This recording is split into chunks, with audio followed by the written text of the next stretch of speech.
Kedua pelaku curanmor ini ditangkap di tempat yang berbeda. Awe alias Geri ditangkap di Gorontalo, sementara pelaku lainnya RK alias Buang ditangkap di wilayah Kabupaten Bone Bolango. Selain para pelaku, polisi juga menyita 2 sepeda motor hasil curian dan 1 unit sepeda motor yang digunakan pelaku untuk menjalankan aksinya. Modus pelaku dengan membuntuti calon korbannya hingga ke rumah. Saat sepi, pelaku pun melancarkan aksinya dengan mencuri motor korbannya. Para pelaku kini ditahan dan terancam hukuman 7 tahun penjara. Pencurian kendaraan bermotor dengan cara mengikuti korbannya.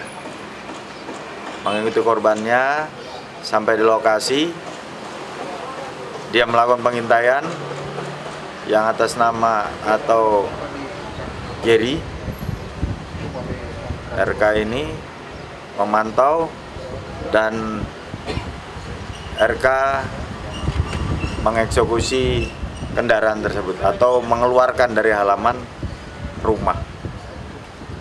Setelah aman, dia dorong dan dibawa kabur.